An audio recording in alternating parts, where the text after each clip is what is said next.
Here in Accra, also live on our numerous affiliates across the country. Around the world, we're streaming live on 3news.com. Download the TuneIn app from the Google Play, Apple iOS store. Listen to us on the go. Coming up this afternoon, mining explosives discovered in trenches of the Antoa Boso Quarry Enclave barely a week after an explosion at the site claimed 5 lives, injuring several others. We get details for you shortly. Also this afternoon, one fisherman found dead following yesterday's canoe accident at Azizanya in the Ada East district of the Greater Accra region. We're live to the area where 3 more persons are still missing, with rescue efforts underway. And much later, Dom Kwabenya residents describe apology of the RMP Sarah Joasafo as calculated and seeking to only court sympathy ahead of the party's parliamentary primary there. But is that really the case? We look at the dynamics in one of the safe seats of the governing New Patriotic Party, even ahead of their primary there. Details of all these stories and a lot more if you stay with us for the next 30 minutes.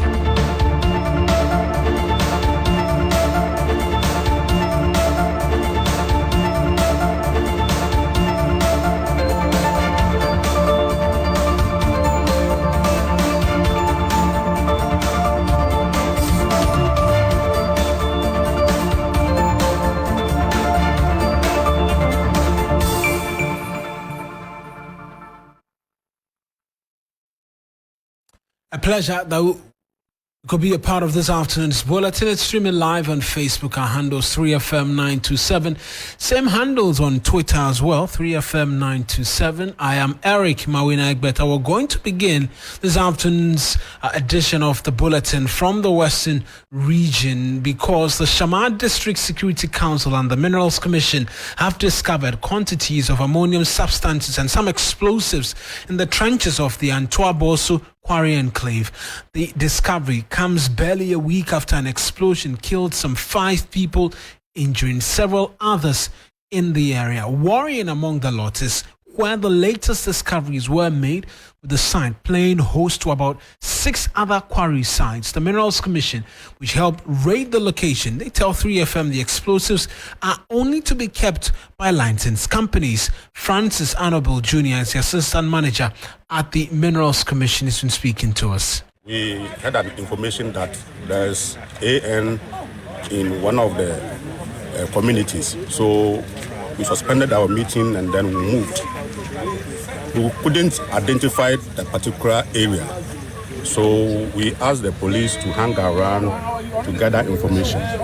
This done, we had information that there is evidence somewhere. So quickly, together with DISEC, we moved in. And God being so good, there is a bush within one of the communities. We found quantities of AN, or ammonium nitrate. But as we speak now, we can't tell which quarry company owns those AN or which community is coming from or which individual. So that is next step to take. We have to trace where these things are coming from. But for the meantime, there are approved facilities. We are in touch with those facility owners to transport this AN to those facilities. This AN, when it's mixed with oil and other agents, it becomes an explosive, very dangerous. So we are pleading with each and every one, if you see anything that is close to the material we have seen here, kindly inform Minerals Commission to take necessary steps. So that's the assistant manager at the Minerals Commission in the area and the district chief executive for the Shamar area as well. Ebenezer Dadzi says that the residents have been living in fear since the last explosion. There's fear and panic, especially in the communities around the quarry site area. The issue is that because of what happened, they are all afraid. They don't know when something will happen again. And so we took it upon ourselves as DISEC to do this operation so that our people will be safe. They will have the confidence to go about their normal duties. So yesterday, DISEC had a meeting, and upon intelligence, we decided to move out. And God being so good, we came to meet this explosives. We don't know who brought it here. We don't know whom it belongs to. But once we've seen this, we call Mineral Commission to confirm whether indeed it is one of or those things that they use in the blasting. And they've indeed confirmed that it is explosive material. Well, he adds that they're warning residents to volunteer information to help identify owners of the explosive, else the law takes its course. We also want to use this opportunity to advise or to tell our people in the various communities around this quarry site that they should volunteer information.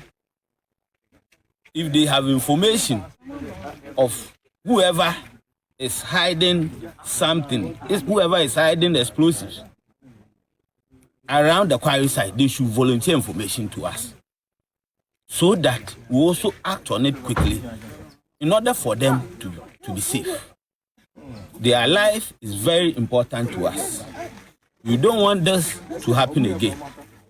And so we want them to please volunteer information. And to the operators also, we are asking them also to come out voluntarily.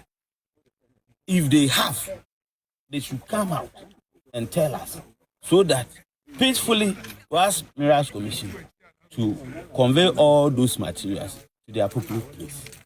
Otherwise, when we get them, because we are not sleeping, we are working. Otherwise, when we get them, the law will take its course. The Shama District Chief Executive there, and will continue to follow the subject and bring you a lot more on. But away from this to rather troubling news, where we brought you details of that on 3news.com and on TV3, and even this morning the updates have been coming through. Some fishermen went missing at Azizanya, and the hopes were that they could be found and hopefully found alive. Not so good news this afternoon, because the body of one of the fishermen who went missing in the canoe accident has been found, with the man confirmed dead. And 3 more persons are still missing, with efforts still underway to rescue them. My colleague Joseph Armstrong Gold-Alogbe, he's there currently, joins us with a bit more details on the telephone lines. Armstrong, talk to us as to what time this body was retrieved and the mood when the body was retrieved. So currently we are told that the body was found at Awusah in the Awusah region somewhere this morning, and currently the body is yet to be brought to the Azizanya community where it's known that the person is from. So a rescue team currently they are on their way to the Awusah community that is inside of the Awusah River to bring the body down, and also to see if they can get the rest of the 3 that have gone missing on the Awusah River, Mawuena. So how many persons in all? We know 3 more persons missing. We know that there were survivors as well in relation to this particular incident. Have we found them? What exactly has been the account as to what happened there?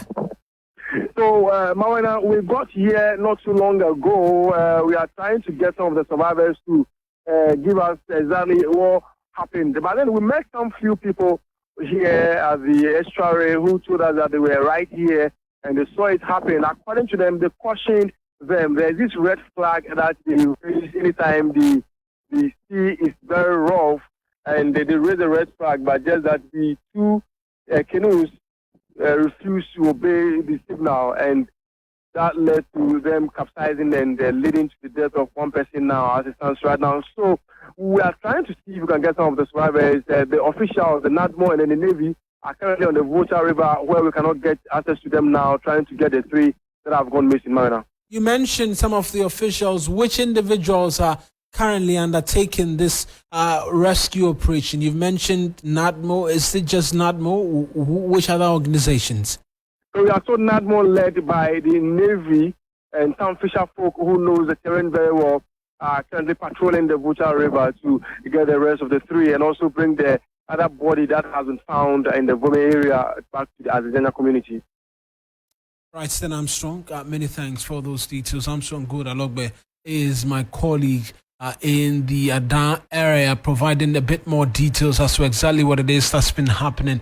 And it's a subject matter that we'll follow up on and bring you details of. But away from this, to some politics now, because the opposition National Democratic Congress in the Northern Region, they've called for investigations into the alleged auctioning of critical medical equipment meant for hospitals in the Tamale metropolis. According to the party, the items which were donated to the region upon the request by traditional authorities and the Regional Health Directorate of the Ghana Health Service have gone missing at the Tema port. They claim the investigations have revealed that the items were auctioned by authorities at the port despite extensive consultations with the Office of the Vice President. At a news conference in Tamale, Regional Secretary Mohammed Abdul Salam demanded answers from port officials and the Office of the Vice President on the whereabouts of the medical equipment.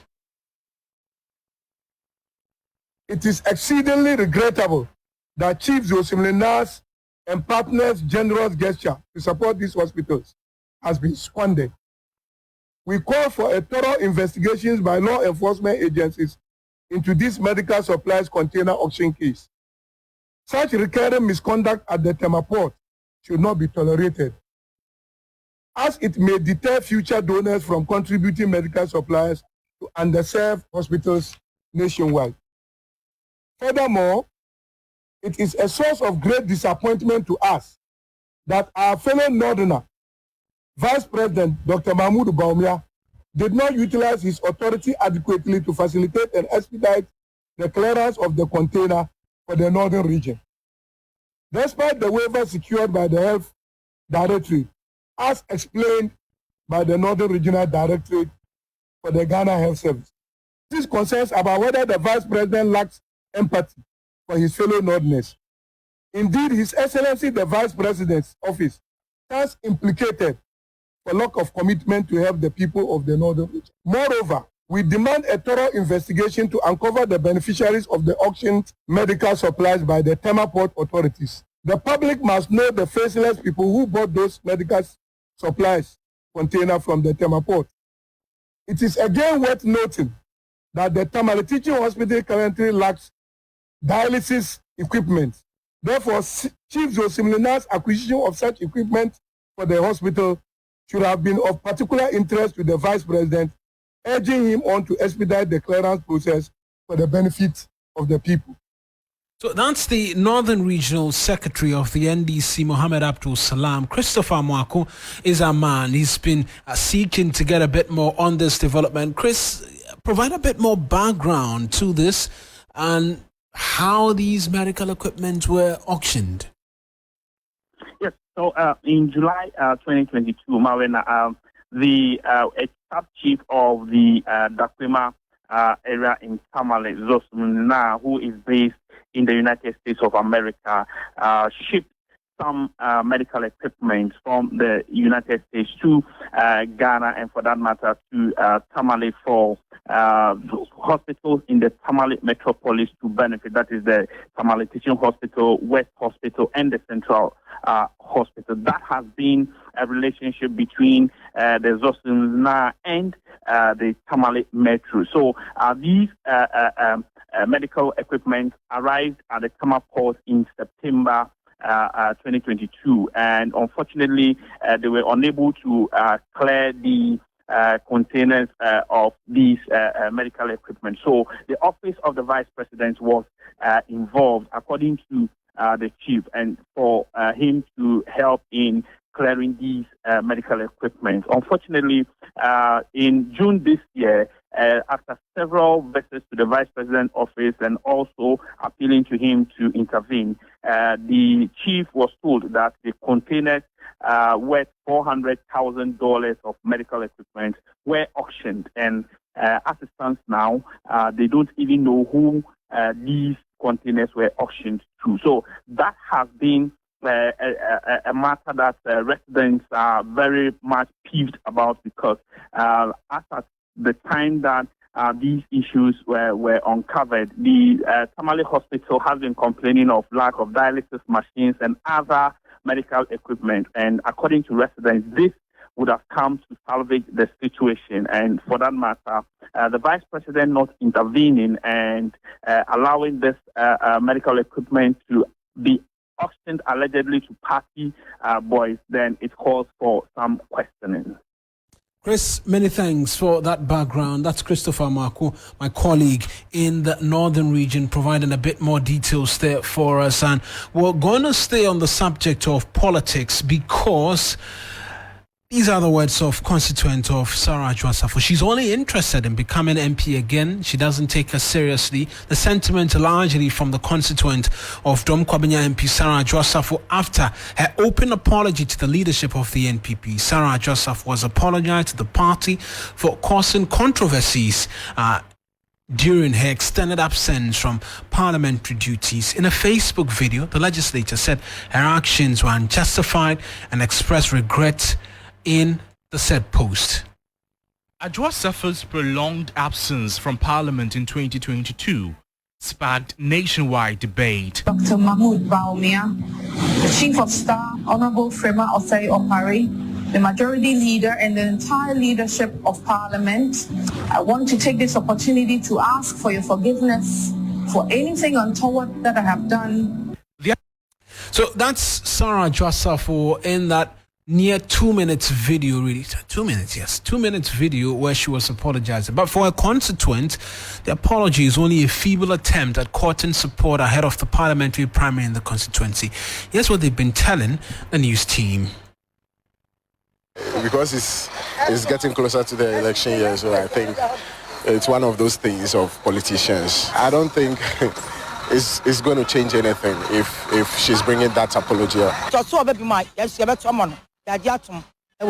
We will vote for her if she decides to contest again. We have accepted her apology. We have forgiven her, but we don't need her again. It's enough. She's not carried herself well. She must be used as an example for all politicians.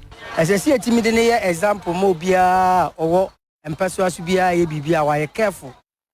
Me, I don't accept his apologize. Awusah step out. What did be a year for Asemoko? That's all. Staying away from your job, there is no excuse for that. You cannot just leave your work and go somewhere and come back to say sorry. If she wants us to vote for her, it's because elections are approaching.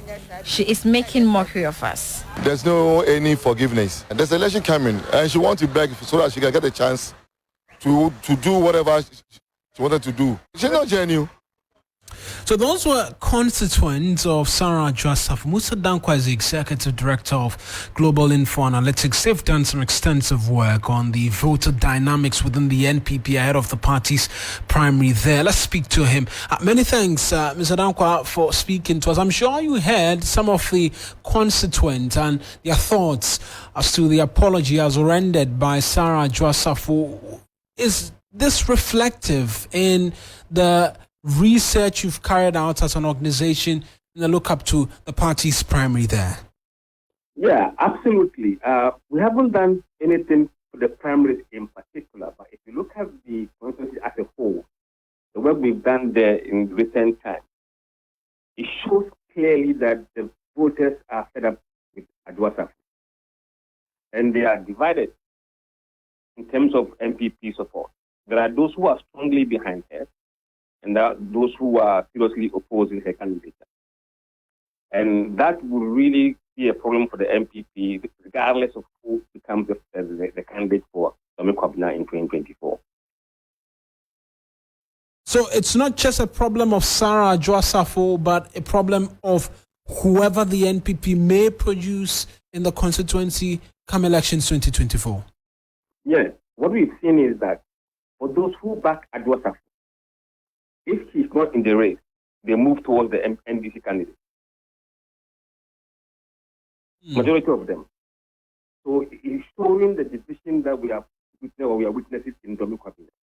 And in particular, those around Taifa North and Taifa South. About 45% of MPP's winning margin in the cabinet area or cabinet comes from Taifa North and Taifa South. Right. And that is where the case is very strong. That's where Asafo is very strong. And that's where the father is very strong. And if MPP loses ground in that area, because of the division between Awusah and whoever becomes the candidate there, that could spell a problem for the MPP in 2024. So from this, it portends that whatever it is the decision of delegates of the party may be, they must be taking cognizance of these dynamics as well. Definitely. I mean, for me, I was thinking that Awusah will not contest at all. And then that would create a much better environment for healing between among the MPP supporters. But if she does contest, it means the rivalry will be ignited, and then it would then be difficult for them to heal beyond the family. And that would affect their chances in retaining the seat. Right then. Mr. Dankwa, I appreciate that you could provide these insights. Thank you very much. That's Musa Dankwa. He's the Executive Director of Global Info Analytics. And we'll look ahead as well to the data ahead of the parliamentary primary in that constituency as well. But we're returning to some other matters, and the water levels at the Akosombo Dam. It's not come up in conversations for close to 15 years. Whenever it's come up, it's been, whether it's associated jokes of prayers to ensure that the water reaches a capacity or a level where enough electricity generation can take place, is what more often than not you hear. But this time round, there's expected to be a controlled spillage of the dam to regulate the reservoir's level in a critical development. The Akosombo Dam, they've initiated water release operations to manage the water levels in the reservoir, and that is expected already in part of the communities surrounding the area. Godwin Asidiba is my colleague there for us. You join us on the telephone line because it's been 15 years how our residents bracing themselves for a development like this. You join us on the telephone line with a bit more details. But you're listening to the news here on 3FM 92.7. We're streaming live on Facebook as well. Our handle's 3FM 927 as well. Godwin Asidiba is joining us on the telephone line pretty shortly, and then we'll return to matters of elections as well pretty shortly for a bit more details. But we can take a listen to exactly what it is that my colleague Godwin Asidiba put together. Management of the Volta River Authority, VRA, has begun a controlled spillage from the Akosombo and Kun dams today, September 15, 2023, due to the high rise of their reservoirs. According to the VRA, in a statement released on September 12, 2023, the elevation of the Akosombo Dam had risen and is expected to reach the maximum operational level if the rate of inflow continues. At the moment, just as you can see, 3 spillways have been opened slightly to ensure the flow of water from the reservoir. I've also been told some of the communities that may be affected are Abomi, New Senchi, Old Senchi, Atimpoku, Brejase, Mangwase, and all other areas closer to the rivers. Meanwhile, authorities have assured the residents that they will continue to monitor and review the inflow situation. Again, residents have been informed to monitor all media channels to be abreast of the daily notification that the VRA will serve the public on the spillage exercise. The last time the Akosombo Dam was spilled was on November 1, 2010. Well, we have been speaking to the Akosombo Hene, Nana Boafo, and Supreme the Fourth, and take a listen to what he has been saying. Today is the day that VRA has announced that they are going to spill some of the excess water they have in their intake, because it's been raining and there's a lot of water behind the dam, which if they don't spill, it will have a very big negative effect on the operations of the dam. Okay. So today they announced 10 a.m. and they're going to start the spillage. Fortunately, as we can see now, it started on time. We have opened 2 of the spillage channels on the gradual state not to full, so that so that the effect will not be that at once. I want to do a gradual way of spillage. So that is what is happening this morning at Akosombo and the Akosombo dams. Absolutely. So how is this going to be of an effect to the residents here? Yes, the residents, if we don't educate them on the floods that will come, if it is so much, will be very high. But fortunately, VRA and the communities have done a lot of education to the people. Even this morning, we had to go around to check some of the people who have started work, and we have educated them to pull off their boats and nets so that the current will not take their nets and boats away. So they've complied.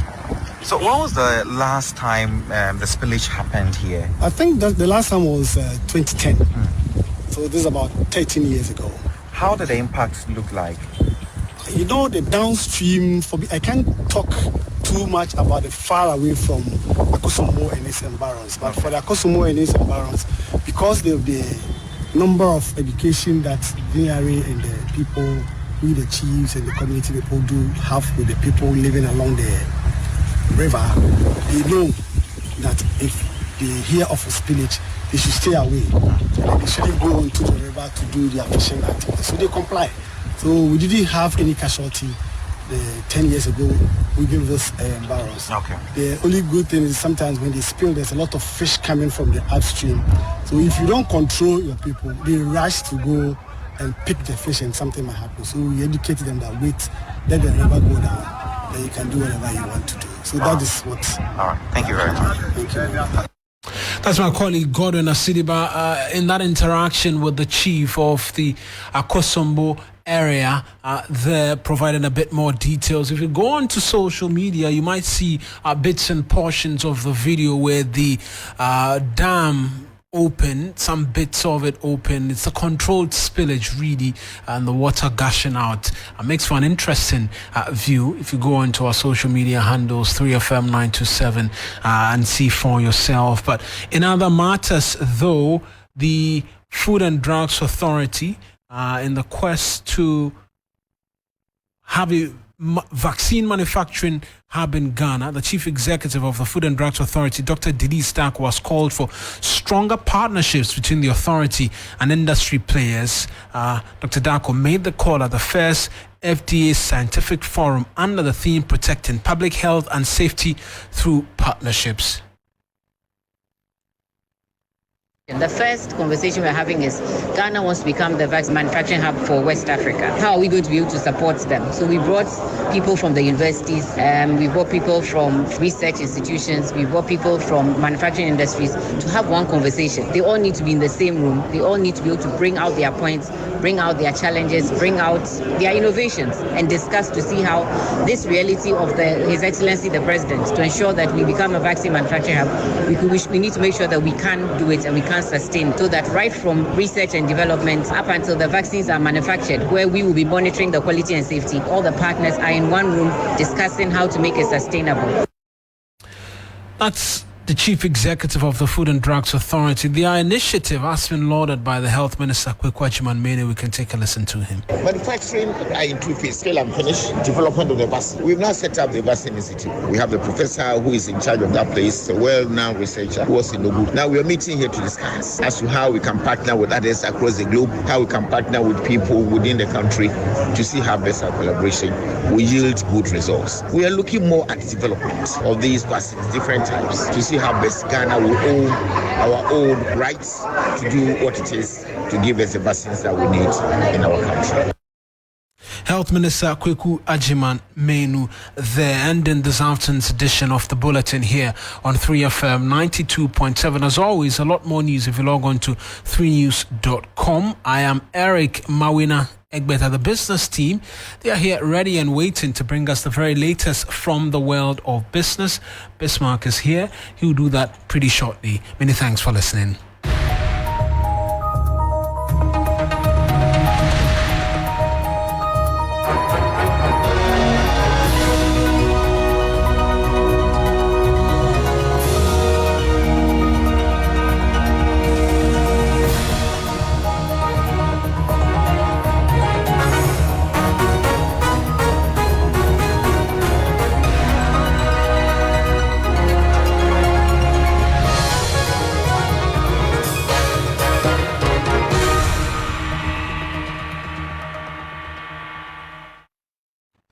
Hello, good afternoon. Time now for Business Daily with me, Bismark. Awusah. Coming up, government looks forward to issue 3.76 billion cedis in the upcoming Treasury bills auction scheduled for today, September 15. Also, Finance Minister Ken Ofori-Atta reiterates the need for prudent measures to attain a single currency. We will bring you details as he is elected chairman of the West African Monetary Convergence Council. And cocaine set to take over oil to become Colombia's main export, thus according to reports by Bloomberg. We'll bring you details.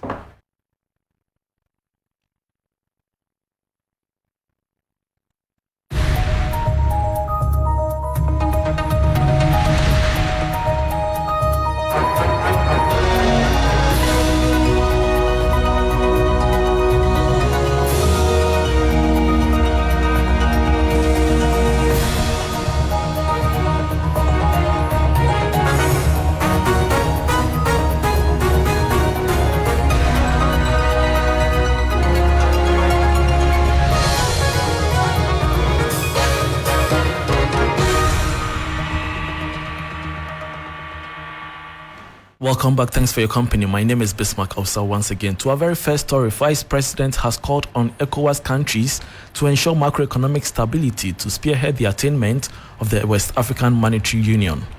Dr. Mawuena was speaking at the opening of the West African Monetary Zone Conference here in Accra. Policy discourse on currency unions are back into fashion, with several economic blocs seeking to create single currency unions to increase efficiency and cross-border trade. The long-standing dream of the West African Single Currency Project that was mooted a couple of decades ago is as relevant today as it was when it was first conceived. The recent geoeconomic fragmentation underpins the urgent need for inclusive monetary integration, hence the need for stronger policy commitment towards the realization of this dream.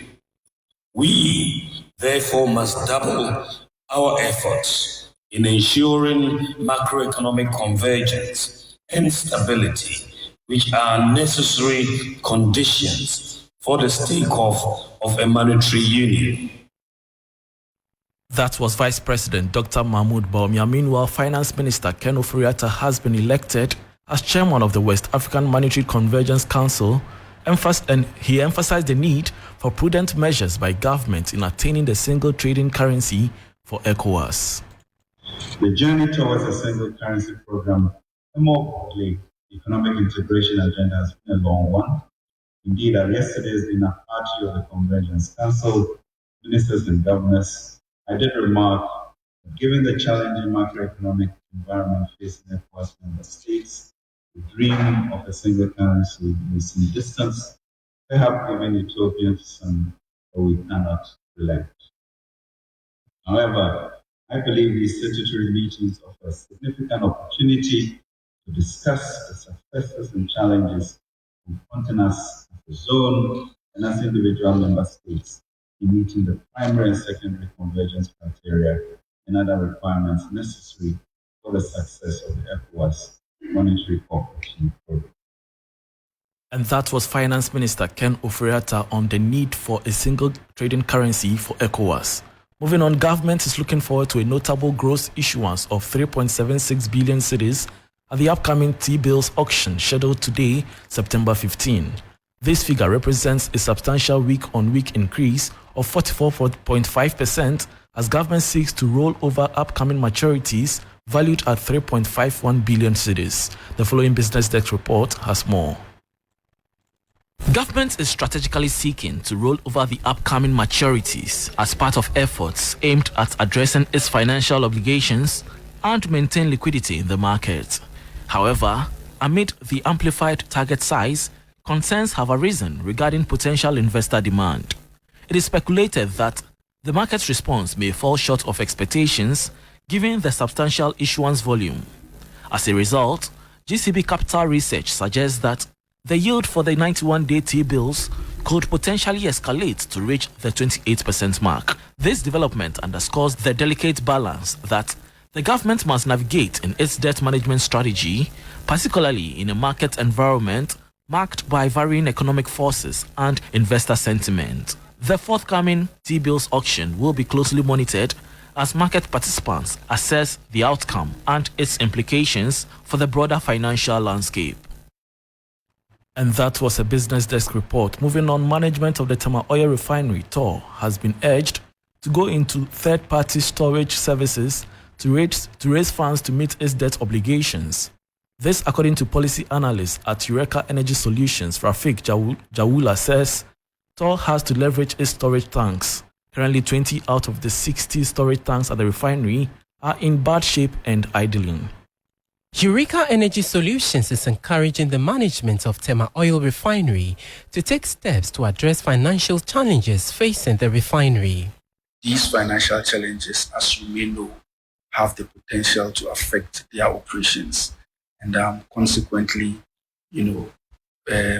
instigate a potential shutdown of the company.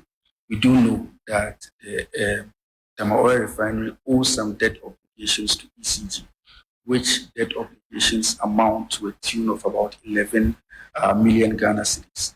The refinery has faced some shutdowns in the past, all because of these debt obligations, coupled with their responsibility to cater for staff remunerations and also pay some overhead costs associated with production. TOR needs to leverage its storage tanks as it starts towards efforts to revamping the company. Eureka Energy Solutions is calling for a strategic partnership with entities ready to do business and propel the refinery into a state of efficiency. We cannot allow those tanks to lie idle, because lying idle means that TOR is going to be losing some amount of revenue from these 60 tanks. The checks that we have done shows that collectively these 60 tanks can contain products of up to 250,000 metric tons. And if TOR were to engage in a business, what it means is that they could be making close to $2 million from these 60 tanks on a monthly basis.